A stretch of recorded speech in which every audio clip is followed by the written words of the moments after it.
O mundo da Fórmula E foi pego de surpresa nessa última quarta-feira com a notícia de que Jaguar e Nissan quebraram o teto de gastos da categoria e foram punidas por perder tempo de pista na pré-temporada de Valência. Por quê? Por que aconteceu esse erro? O que aconteceu com Jaguar e Nissan para que isso chegasse a esse ponto? É sobre isso que eu vim falar no vídeo de hoje.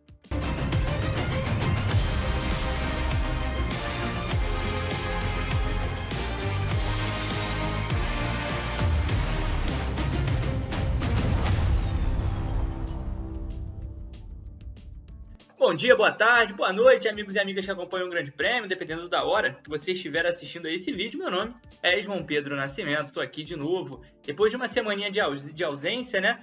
Estou aqui para falar com vocês sobre a Fórmula E, que está se aproximando de mais uma temporada. A pré-temporada, né, o período de testes que vai acontecer lá em Valência, já acontece agora, no início de novembro, entre os dias 4 e 7, com presença em loco do Grande Prêmio, que vai cobrir as atividades diretamente lá do circuito Ricardo Tormo.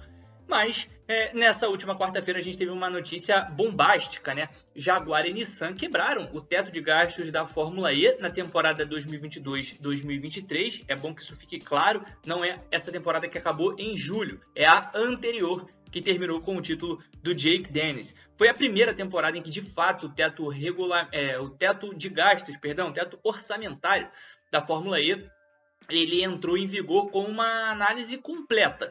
E essa análise completa é um dos motivos, inclusive, para os problemas que Jaguar e Nissan tiveram na aprovação das suas contas daquela temporada. Então eu vim explicar para vocês um pouco sobre o porquê de Jaguar e Nissan terem sido as únicas equipes pegas nessa avaliação do teto de gastos e qual o impacto que isso pode ter nas equipes para a próxima temporada. Primeiro, aos motivos.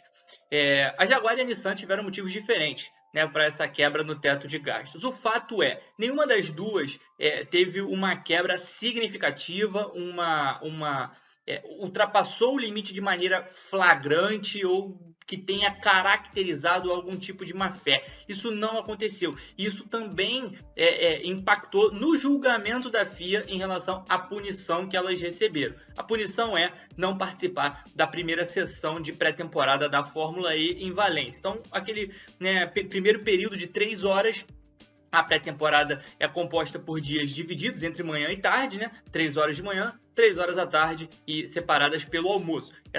As primeiras 3 horas de atividade, a Jaguar e a Nissan não vão poder participar. Mas o que aconteceu? A Nissan ultrapassou o teto de gastos em 2%, o que dá mais ou menos ali R$1.800.000, enquanto a Jaguar ultrapassou em 0,6%, isso dá um pouco menos de R$600.000.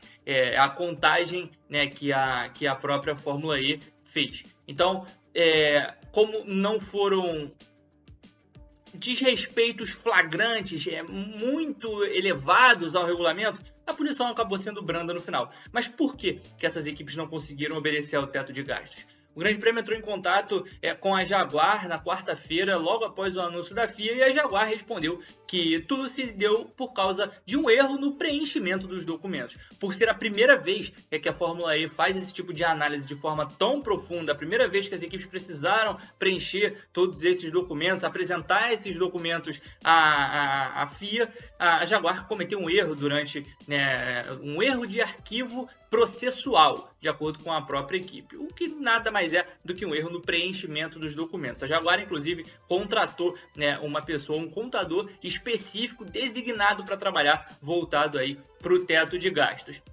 A Nissan teve um problema até parecido, mas por um motivo um pouco mais complexo. Como você já sabe, a Nissan tem uma parceria muito forte com a Renault, que era inclusive a dona da equipe, né, durante a primeira fase na Fórmula E, quando a equipe ainda era Renault e Dams. E aí a Nissan entrou, ficou como Nissan e Dams durante um tempo, uma parceria entre as duas, e aí a Nissan, para essa temporada 22-23, pegou o controle total da equipe, aí ficou só Nissan mesmo, mas mantém a oficina lá na França, inclusive vai testar 2 pilotas da Academia Alpine no teste de pilotas da pré-temporada. Essa relação permanece. mas a Nissan agora tem um controle total da equipe. Então, de acordo com a Nissan, o preenchimento da papelada aliado às novas necessidades que a equipe teve de se reestruturar e realocar como um time próprio, acabou interferindo e causou erros processuais que levaram ao preenchimento equivocado dessa papelada. Tanto a Jaguar e a Nissan, nenhuma das duas pôde recorrer, porque você não pode fazer um novo arquivamento da sua situação. Você faz lá, você dá o ok, envia a documentação e aguarda o julgamento da FIA. Como não passaram no julgamento da FIA, não tem como recorrer. Aí é uma questão de entrar numa conversa para decidir a punição. As duas equipes assinaram um termo de reconhecimento de quebra, algo que a Red Bull também teve que fazer, por exemplo, na Fórmula 1. Né? A Red Bull ultrapassou o teto de gás em 2021, foi pega em 2022 e acabou tendo tempo de desenvolvimento aerodinâmico reduzido. Na Fórmula E você perde tempo de pista, de teste de fato na pista, o que é bastante problemático, porque a gente precisa lembrar que a Fórmula E estreia na próxima temporada um novo carro. É o Gen 3 Evo, ele só foi testado pelas equipes nas experimentações privadas.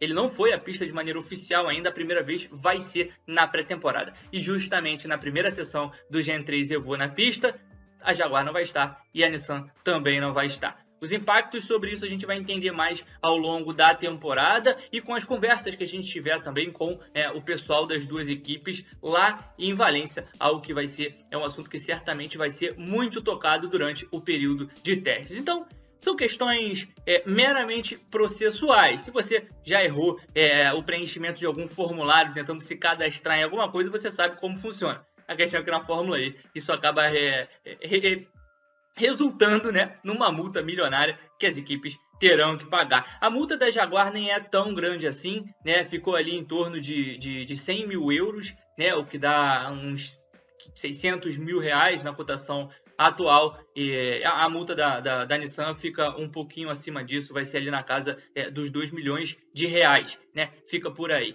Mas, ainda assim, não é uma diferença que faça essas equipes entrarem em perigo em termos financeiros. O foco mesmo é o problema que isso vai gerar para o desenvolvimento dentro da pista. A gente vai descobrir mais sobre isso no início de novembro e em dezembro, quando o campeonato começa aqui no Brasil. Na semana que vem, eu estou de volta para falar com vocês. Um grande abraço.